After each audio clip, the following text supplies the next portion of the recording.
Bienvenidos a nuestro canal, donde les ofrecemos noticias militares de última hora. El conflicto en Ucrania ha entrado en su tercer año, y durante ese tiempo, la resistencia de Ucrania frente a las incesantes dificultades ha sido innegable. Aunque Rusia ha conseguido algunas pequeñas ganancias territoriales desde la caída de Avdiivka en febrero, el coste ha sido alto y en gran medida simbólico. En este contexto, la decisión de Dinamarca de donar toda su artillería a Ucrania no es solo un paso importante, sino también un símbolo de un cambio en la política exterior europea. Veamos más de cerca este apoyo y su impacto en el campo de batalla y en el equilibrio de poder.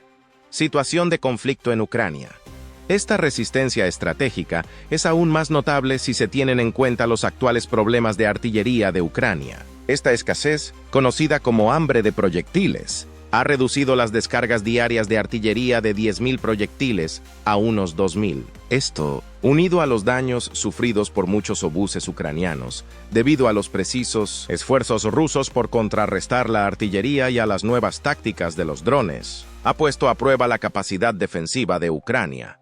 Sin embargo, a pesar de estos contratiempos, el espíritu de las fuerzas ucranianas sigue inquebrantable. En contraste con la narrativa del avance ruso, la realidad del campo de batalla cuenta una historia diferente. Las fuerzas rusas, a pesar de contar con un amplio arsenal de artillería y el apoyo de estados delincuentes como Corea del Norte, solo están consiguiendo avances marginales a un coste insostenible. Su dependencia del volumen frente a la eficacia táctica no se ha traducido en éxitos decisivos, lo que pone de manifiesto la ineficacia y desesperación subyacentes en su estrategia militar. En medio de esta difícil dinámica, un faro de apoyo brilla desde Dinamarca. Este aliado escandinavo ha dado un paso al frente, dispuesto a alterar el curso de los acontecimientos con importantes aportaciones de artillería. No se trata solo de un paquete de ayuda militar, sino de un símbolo del cambio en el panorama de la política exterior europea, que cada vez apoya más los firmes esfuerzos de defensa de Ucrania. Pero, ¿hasta qué punto puede ser transformadora la implicación de Dinamarca y qué significa para el equilibrio de poder en el frente? Mientras el ministro de Defensa ucraniano, Rustem Umerov, aboga por más artillería y munición occidentales, el compromiso de Dinamarca bien podría cambiar las reglas del juego. El suministro de la tan necesaria artillería no solo podría aliviar el hambre de proyectiles de Ucrania, sino que también podría capacitar a las fuerzas ucranianas para recuperar el impulso. El papel de Dinamarca en el conflicto. Este apoyo de Dinamarca y otros países occidentales subraya el compromiso internacional colectivo con la soberanía y la resistencia de Ucrania, preparando el terreno para un cambio fundamental en el conflicto actual. Pero, ¿cómo está actuando exactamente Dinamarca en este momento crucial? Antes de analizar su decisiva contribución, remontémonos a los acontecimientos que pusieron en marcha este compromiso. Apenas 2 días después de la caída de Avdiivka, llegó del norte un anuncio audaz. Dinamarca se comprometió a donar a Ucrania todas sus unidades de artillería. La primera ministra danesa, Mette Frederiksen, rompió bruscamente con la cautelosa postura europea sobre el apoyo armamentístico, criticando la indecisión del continente y destacando los recursos disponibles. No se trata solo de una cuestión de producción, porque tenemos armas, tenemos municiones, tenemos defensas aéreas que no tenemos que utilizar nosotros mismos en este momento, que deberíamos entregar a Ucrania. Con esta declaración, Dinamarca no solo prometió un apoyo militar fundamental, sino que también desafió a otras naciones a reconsiderar sus posiciones. Para demostrar que una donación de este tipo no supondría una merma de su arsenal, el Ministerio de Defensa danés declaró que estaba en proceso de adquirir rápidamente nuevas capacidades militares para compensar la pérdida de unidades. En Múnich, Frederiksen también subrayó la importancia de no esperar a que unos estados, unidos políticamente divididos, tomen la iniciativa en el suministro a los ucranianos. No importa lo que se le ocurra a Estados Unidos, los europeos tenemos que defendernos. Esta es una guerra en el continente europeo. Las declaraciones de Frederiksen fueron el último ejemplo de la evolución de la estrategia geopolítica de Dinamarca, y es útil ver la donación de artillería de Copenhague desde ese punto de vista. Aunque Dinamarca fue uno de los miembros fundadores de la Alianza de la OTAN en 1949 y desempeñó un papel geoestratégico fundamental, gracias a su control de los puntos de estrangulamiento occidentales del Báltico, su nivel general de integración en materia de seguridad con el resto de Europa no estaba tan avanzado. Hasta junio de 2022, Dinamarca era el único de los 27 Estados miembros de la nación europea que no participaba en la política de seguridad común de esta. Dinamarca no tomó parte en los debates de defensa de la UE ni se implicó en las misiones militares conjuntas. Estas cláusulas de no participación tienen su origen en el rechazo inicial de Dinamarca al Tratado de Maastricht en un referéndum celebrado en 1992. Para garantizar la adhesión de Dinamarca a la Unión Europea, el Acuerdo de Edimburgo concedió a Copenhague varias excepciones al Tratado de Maastricht. Una de ellas se refería a cuestiones de defensa. Con estas excepciones, los votantes daneses aceptaron adherirse a la UE en estas condiciones en un segundo referéndum al año siguiente. Esta política de exclusión voluntaria en materia de seguridad estaba en consonancia con la situación de Dinamarca durante la Guerra Fría. Aunque era miembro de la OTAN, Dinamarca no permitía la presencia de fuerzas extranjeras en su territorio bajo los auspicios de la alianza. La Unión Soviética era la potencia dominante en el Báltico y tenía tropas en la cercana Alemania, tropas que superaban en número a las occidentales. Dinamarca quería situarse bajo el paraguas nuclear de Estados Unidos, pero no quería arriesgarse a molestar a la Unión Soviética. La experiencia histórica reciente recordó a los responsables políticos daneses la importancia de este objetivo. Las fuerzas británicas apenas impidieron que el Ejército Rojo avanzara sobre Dinamarca cuando capturaron la ciudad de Lübeck, en el norte de Alemania, el 2 de mayo de 1945, solo unas horas antes de que las tropas soviéticas entraran en la zona. La Unión Soviética también había ocupado Bornholm, situada en un territorio estratégico del Báltico, desde el año anterior. Bornholm es una isla situada aproximadamente en medio del estrecho entre la costa meridional de Suecia y la septentrional de Polonia. Una presencia militar allí puede cortar el movimiento entre el este y el oeste en el Báltico. Afortunadamente para los daneses de Bornholm, Stalin accedió a retirar el Ejército Rojo de la isla y lo hizo en abril de 1946, convirtiéndola así en un raro ejemplo de retroceso del telón de acero en la era posterior a la Segunda Guerra Mundial. Sin embargo, Stalin solo aceptó que Dinamarca no acogiera tropas extranjeras en su territorio, a pesar de encontrarse en la esfera de influencia de Occidente. Los responsables políticos estadounidenses y británicos se mostraron discretamente de acuerdo, y el acuerdo tácito se mantuvo durante toda la Guerra Fría. Tras el final de la Guerra Fría, Dinamarca redujo su gasto en defensa. Gastó por última vez el 2% de su PIB en defensa en 1989, y cayó a un mínimo del 1,1% en 2015. Pero eso también está empezando a cambiar ahora, a medida que se integra más en las redes de seguridad europeas y de la OTAN y pone fin gradualmente a la política de cuasi neutralidad. Dinamarca también prometió que aumentaría su gasto en defensa y alcanzaría la marca del 2% en 2033. Aunque sin duda habrá muchas voces en Occidente que digan que este ritmo de aumento es demasiado lento. En cualquier caso, los recientes movimientos en Dinamarca sugieren que su largo período de relativa neutralidad militar está llegando a su fin, y este cambio de política ha sido sancionado por los votantes daneses.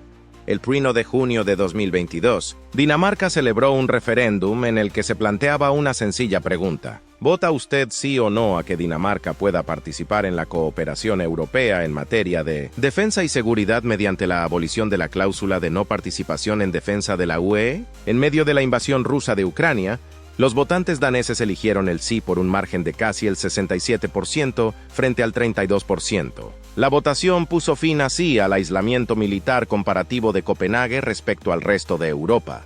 El resultado significaba que las tropas danesas podrían participar en operaciones militares conjuntas bajo la bandera de la UE y tener más influencia en la política de defensa europea conjunta. Y lo que es más importante, el resultado del referéndum facilitó enormemente al ejército danés la adquisición de armas y equipos, que es una de las razones por las que Copenhague entiende que puede donar toda su artillería a Ucrania. Rusia reaccionó negativamente a la noticia y dejó de suministrar gas natural a una de las compañías eléctricas danesas. Aunque esto no afectó significativamente al suministro energético de Dinamarca, la medida fue otra demostración de la voluntad de Rusia de utilizar métodos coercitivos como medio de maniobra estatal. Estas maniobras, por parte de Moscú, probablemente no hicieron sino convencer aún más a los votantes daneses de que habían tomado la decisión correcta, incluso antes de la invasión. Dinamarca estaba señalando el comienzo de un cambio sísmico en su política de seguridad. Mientras Rusia reunía sus fuerzas a lo largo de la frontera ucraniana y la invasión parecía inminente, el primer ministro Frederiksen sugirió que se estaba negociando con Estados Unidos un nuevo acuerdo bilateral de defensa que podría estacionar tropas y equipos militares estadounidenses en suelo danés por primera vez. El ministro de Defensa danés, Morten Bødskov, declaró que cualquier nuevo acuerdo estaría diseñado para dar a las fuerzas estadounidenses un mejor acceso a Europa. El acuerdo también permitiría probablemente un mayor adiestramiento cruzado entre las tropas estadounidenses y danesas y, lo que es quizá más importante, podría facilitar a los daneses la adquisición de nuevos equipos militares y municiones.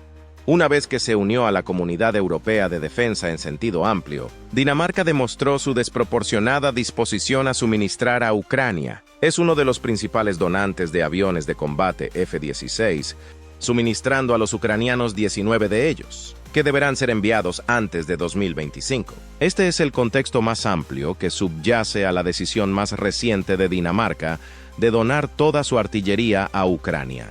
César.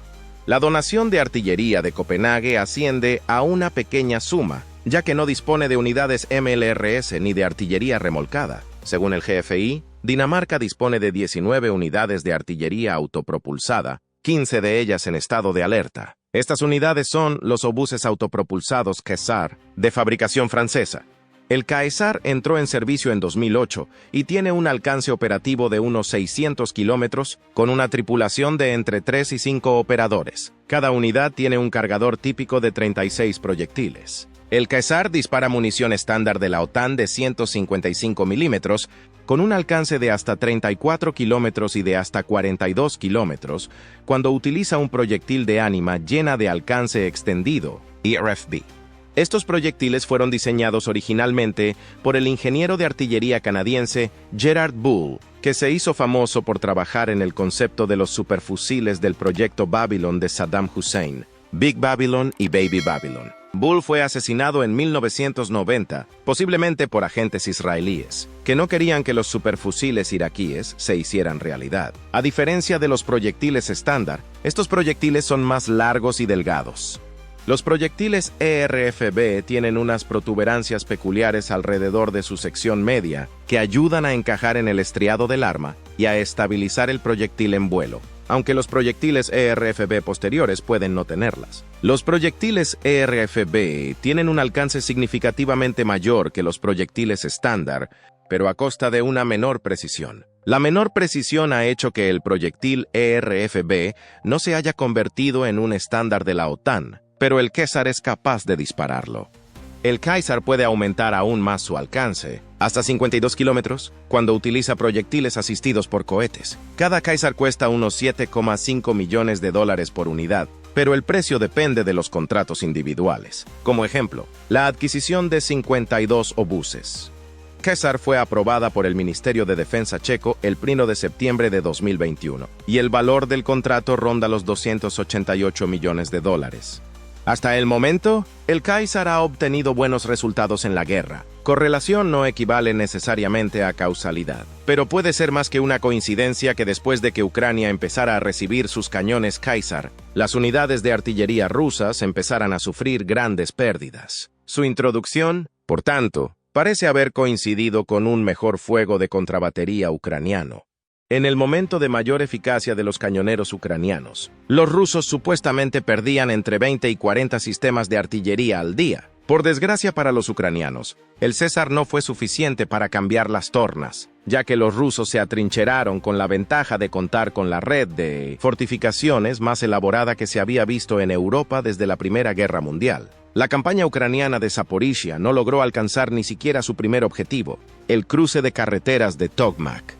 A fecha de abril de 2024, el blog Oryx enumera 8 pérdidas de unidades César confirmadas visualmente. 5 han sido destruidas y 3 dañadas. La donación por parte de Dinamarca de sus 19 César se produce en medio de nuevas donaciones francesas de la unidad. Apoyo de los países occidentales. Percibiendo la desesperada escasez de artillería para los ucranianos, Francia anunció en enero su intención de entregar otras 78 unidades César a Ucrania y solicitó 280 millones de euros para ayudar con 60 de ellas. Aunque Dinamarca ya estaba enviando todas sus unidades de artillería César a Ucrania para abril de 2023, las declaraciones de Frederiksen en Múnich fueron un anuncio de que también enviaría allí un sistema diferente. Además de las unidades Kaiser, Dinamarca tiene 21 morteros X-21 Cordon, que ahora irán camino de Ucrania. El Cordon fue creado en Israel y puede disparar proyectiles de 81-120 milímetros. El Cordon de 120 milímetros está cargado en la boca del cañón, pero a pesar de ello, el mortero tiene una cadencia de ráfaga de 16 disparos por minuto y una cadencia de fuego sostenida de unos 4 disparos por minuto. El Cordon funciona con un sistema de retroceso autónomo y está controlado por ordenador, aunque se puede colocar y apuntar manualmente con sus asas de apoyo y miras ópticas si el control de fuego informatizado se ve comprometido. El Cordon tiene un alcance efectivo de unos 7,2 kilómetros. Para mejorar la precisión, los daneses decidieron equipar sus morteros Cordon con sistemas de radar de velocidad de boca MBRS 700SCC fabricados por su empresa nacional Weibull. Este sistema tiene en cuenta las condiciones atmosféricas, como la temperatura y la humedad, que influyen en las condiciones del cañón y, por tanto, en la velocidad de boca del proyectil del mortero, lo que a su vez influye en la precisión de su disparo. La presencia del MBRS 700SC permite a los sistemas daneses Cordon compensar las condiciones ambientales y mejorar su precisión. Este sistema de radar está integrado en el sistema informatizado de control de tiro del Cordon a través de una antena y un procesador. Los daneses recibieron el Cordon en 2019 y buscaron específicamente utilizarlo como potencia de fuego móvil. Tras la intervención original de Rusia en Ucrania en 2014, una de las lecciones que se llevó Dinamarca fue la vulnerabilidad de la artillería al fuego de contrabatería gracias a la detección de radares y drones. Para adaptarse a esta realidad, los daneses decidieron integrar el mortero israelí Cordon en su nuevo vehículo blindado de transporte de tropas Piraña 5. La integración permite que el Cordon preste mejor apoyo de fuego y luego se aleje antes de que el enemigo pueda detectarlo y tomar represalias. La decisión de Dinamarca de enviar toda su fuerza de artillería a Ucrania es el último signo de un cambio gradual de filosofía entre las potencias occidentales. Al comenzar la guerra, los países occidentales se mostraron cautelosos ante una escalada del conflicto, dudando en suministrar a Ucrania armamento de alto impacto, como misiles balísticos y de crucero de largo alcance. Esta postura cautelosa comenzó a cambiar drásticamente en 2023, marcada por un apoyo significativo que incluía carros de combate principales, bombas de racimo, misiles de crucero Storm Shadow y el fundamental ATACMS estadounidense para las unidades HIMARS de Ucrania. A pesar de estos importantes compromisos, que en un principio suscitaron preocupación por la escalada, la utilización con éxito de estos sistemas por parte de Ucrania en 2022 contribuyó a aliviar los temores, desplazando el foco de atención hacia el posible agotamiento de los arsenales occidentales. Los años de paz, junto con la atención prestada a la lucha antiterrorista, no habían preparado a Occidente para las intensas exigencias de la guerra moderna de alta intensidad, en la que la munición sofisticada se consume a un ritmo alarmante. Esta preocupación se ve agravada por la complejidad y vulnerabilidad de las cadenas de suministro necesarias para producir y distribuir las modernas municiones de precisión. Sin embargo, la primera ministra danesa, Mette Frederiksen, argumentó que apoyar a Ucrania, incluso a costa de los arsenales occidentales, era una necesidad estratégica. En su opinión, una derrota rusa en Ucrania mejoraría en última instancia la seguridad occidental de forma más fiable que el mantenimiento de grandes arsenales en casa. Aunque la aportación de artillería por parte de Dinamarca podría no inclinar decisivamente la balanza de la guerra, Frederiksen esperaba que su audaz movimiento catalizara un apoyo europeo más amplio, fomentando un esfuerzo colectivo más sustancial. Esta esperanza pareció materializarse cuando, en una conferencia en Múnich, el funcionario checo de defensa Jan Hiris reveló que se podrían conseguir 800.000 proyectiles de artillería de arsenales no occidentales para Ucrania, por $1.500 millones, proponiendo una solución factible para reforzar rápidamente las capacidades de artillería de Ucrania. Su anuncio puso de relieve la creciente voluntad de las naciones europeas de encontrar formas innovadoras de apoyar la defensa de Ucrania y mantener el impulso en sus esfuerzos de contraofensiva. El 8 de marzo, el presidente checo Petr Pavel anunció que un grupo de 18 países había financiado la compra de todos esos proyectiles en su totalidad. Solo Alemania compraría 180.000 cartuchos, con un precio de $618 millones, lo que suponía el 40% del total. Dinamarca también participó en la financiación junto con Bélgica, los Países Bajos y Canadá. El esfuerzo al que contribuyó Dinamarca se tradujo en la adquisición de unos 400.000 proyectiles. Casi al mismo tiempo, los checos identificaron otros 700.000 proyectiles de artillería ociosos que podían adquirirse por $1.800 millones. Los aliados occidentales de Ucrania, entre ellos Dinamarca, han acordado adquirirlos también. Gracias a los esfuerzos colectivos de Europa, la escasez de artillería y proyectiles de Ucrania parece que terminará este verano, cuando empiece a llegar la munición con intermediación checa. La fecha de entrega prevista es junio. A medida que avance el verano, Ucrania podría empezar a disparar unos 6.000 proyectiles al día, el triple que ahora. La cifra podría seguir creciendo hasta los 10.000 al día. Ahora que el dividido Congreso de Estados Unidos ha decidido entregar ayuda adicional, el hambre de proyectiles de Ucrania está a punto de terminar. ¿Cómo acabará? Es una prueba a favor de la idea de la PM Frederiksen de la necesidad de que Europa tome la iniciativa en su defensa. Para ella, derrotar a Rusia en Ucrania ahora, aunque signifique agotar valiosos arsenales militares en casa, es una opción preferible a utilizar esas armas en el futuro, a las puertas de casa, en otro conflicto peor más adelante.